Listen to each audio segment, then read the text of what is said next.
Today we're gonna hit up a local St. Louis reefer with an amazing SPS dominant reef tank. Let's go.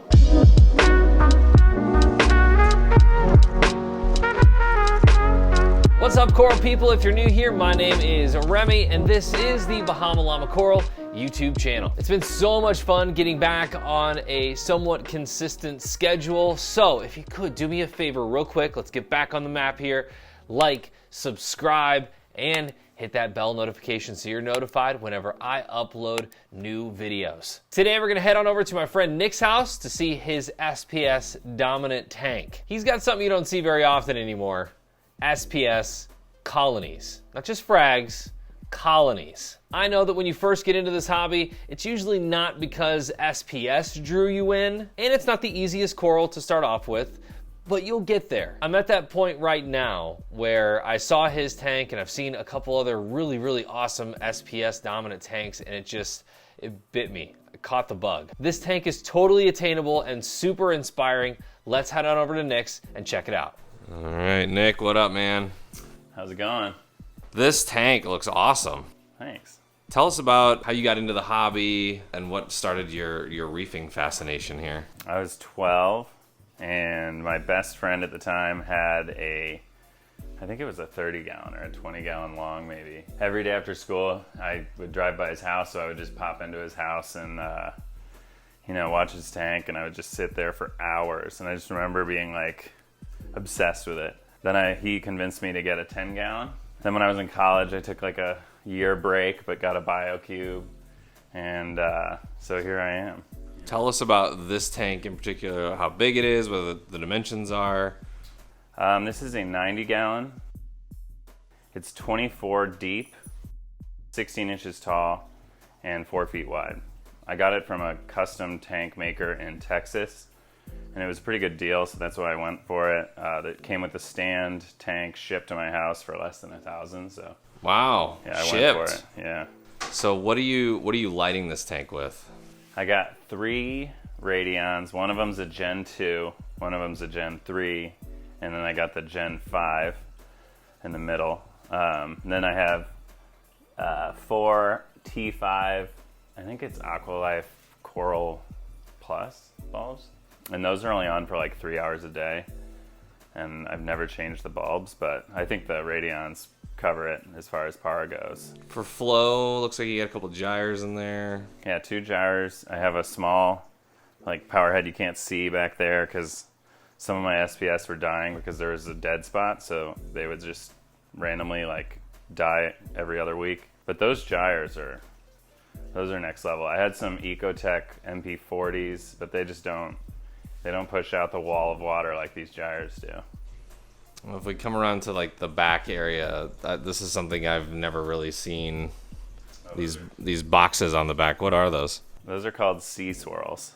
Oh, okay. Yeah, so the reason I found out about these is because we have a local fish club, as you know of, and a lot of the like big guys, the SPS guys that I looked up to had those. So I was like, I just had to have them. I didn't really know why, but it turns out they're great. They constantly move, so you're getting random flow, which is good for all the SPS and all the other corals. Tell me about your goes through the wall. Your sump room here. Yeah. It's pretty congested, but this might be the tightest sump room I have ever seen in my life.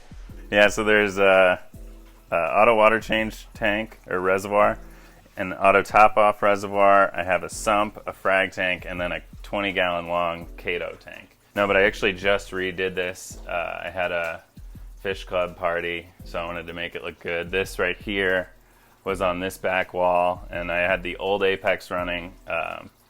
Just got this new one set up because I bought the Trident, which tests all your water next level. I highly recommend it. What's your theory on dosing? So obviously you have a jam-packed SPS system in here, and it all looks so amazing. We've heard Calcwaster, we've heard 2-part, we've heard trace elements. What's working for you? So I use the alkalinity, calcium, magnesium bulk from Bulk Reef Supply. It's your basic chemicals. I think it's pharmaceutical grade. And then as far as trace elements, which this is something I'm sort of started as of recently, maybe the past 4 months. These two, you mix this with your alkalinity, and then you mix this with your calcium, and it's like 0 to 300 milliliters per gallon. So I just dump this in, alkalinity and calcium.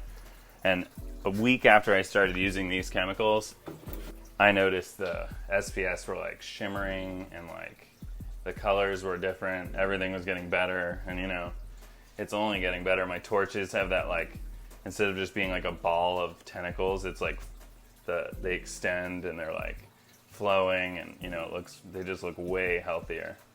And I wasn't a believer in the trace elements, but I'm a believer now. And then as far as dosing pumps, you're using like the Neptune dose and all that. Yeah, I have 3 of them. 2 of them are currently in operation, and I use one for auto water change, where I just change a gallon a day, but that gives me about 30% every month. So you have a sizable skimmer on this system. Is that online?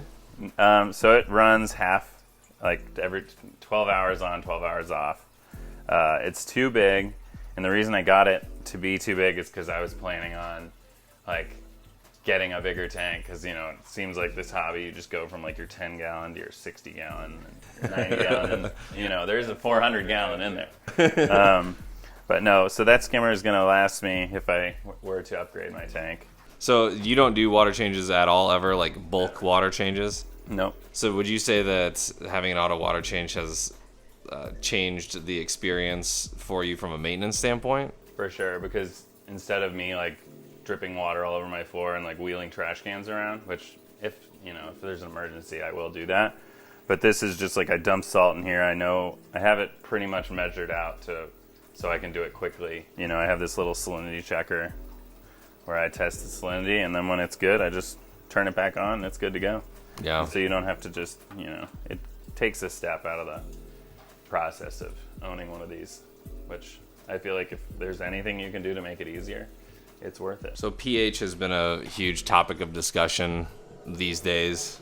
Do you do anything to up your pH, or do you monitor pH? Do you care about it? Actually, because of dosing, I don't think pH is a big issue for me. A lot of people that I know that have calcium reactors, they struggle to keep their pH up because they're dumping that pH effluent. But because I'm dosing alkalinity all day, every day, my pH is 8.25 right now. Very nice. And in the summer it does drop a little because my air conditioning, but if you open a door for like 45 minutes, you'll get the dissolved oxygen levels back up. All right, well, here's the main event. I just wanted to start with this, what coral is this here? So I've seen it called a cup coral or a scroll coral. Okay. I think it's the Cyphastria family, but it is a cupping version instead of, like an encrusting. But inside, just real quick before you move on, inside, what do you have in there? Oh, that's I don't know, actually. I think it's a Favia. Did it land in there, or did you intentionally put it there? I glued it in there. Yeah. But before, this cup wasn't as tall, so you could really see it. Now, you can't really see it anymore unless I turn the flow off and we look from above. It's a weird symbiotic relationship there. Forced symbiotic relationship. Yeah, speaking of symbiotic relationships, we got that Midas Plenty. He's sort of made the cup coral his home, which That's is cool. Pretty neat. But no, my favorite coral probably is the torch, the gold torch. I bought that about 8 years ago at a frag swap for $70, and now, it's an astronomical number what those go for. There's the Walt Disney Acropora. That's a popular one. My favorite acro is this one, which is called Rainbow Fusion. I'm pretty proud of it. I got it as like maybe it was like 3/16 of an inch, and I got it from Top Shelf Aquatics, and it took maybe 3 years to get it to be that big. But how much did you pay for 3/16 of an inch? $225. But it said 1/4 inch, and it was definitely smaller, and it was like broken in half. And I had a little frag of it that was like microscopic. Yeah. What are some of the main colonies in here? Some of the main ones that we see here. Biggest ones. This is Jason Fox Flame. The pink is Sniper's Bubblegum. That I think is Hawkins Incanata. Walt Disney Orange Passion, Ultimate F-Flow. That's a pretty cool one. Branching Cephastria.